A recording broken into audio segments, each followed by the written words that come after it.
లక్షల మంది ప్రయాణికులు ఇబ్బందులు పడుతున్నా ఇండిగో సంక్షోభాన్ని సమర్థవంతంగా ఎదుర్కోవడంలో కేంద్ర పౌర విమానయాన శాఖ విఫలమైందన్నారు ఏపీ మాజీ మంత్రి గుడివాడ అమర్నాథ్.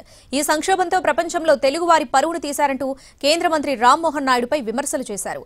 ఎఫ్డీటీఎల్ నిబంధనలను సైతం పక్కన పెట్టి ఇండిగోకు సడలింపులిచ్చారంటే ఆ సంస్థతో ఉన్న లాలూచి ఏంటో చెప్పాలని డిమాండ్ చేశారు. కేంద్ర మంత్రి పదవికి రామ్మోహన్ నాయుడు రాజీనామా చేయాలని తానే కాదు దేశ ప్రజలంతా కోరుకుంటున్నారని అన్నారు అమర్నాథ్.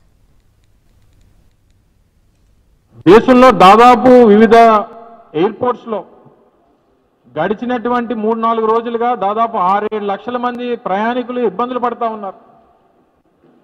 వారి గమ్యస్థానాలకు చేరుకోవడానికి అనేక రకాలైనటువంటి ఇబ్బందులు పడతా ఉన్నారు. ఉన్నటువంటి రెగ్యులేషన్ ఏమో మేము విత్డ్రా చేసుకుంటున్నాం, ఎవిడెన్స్లు పెడుతున్నాం అని చెప్పారు మంత్రి గారు. అంటే దేశంలో రోజుకి లక్షలాది మంది ప్రయాణం చేస్తున్నటువంటి ప్రయాణికుల తాలూకా భద్రతని పణంగా పెట్టి మీరు ఇచ్చినటువంటి ఎఫ్డీటీఎల్ నామ్స్ ఏవైతే ఉన్నాయో దాన్ని ఎవిడెన్స్ లో పెట్టేస్తారా? వాళ్ళు ఇండిగోతో మీకు ఉన్నటువంటి లాలూచి ఏంటి?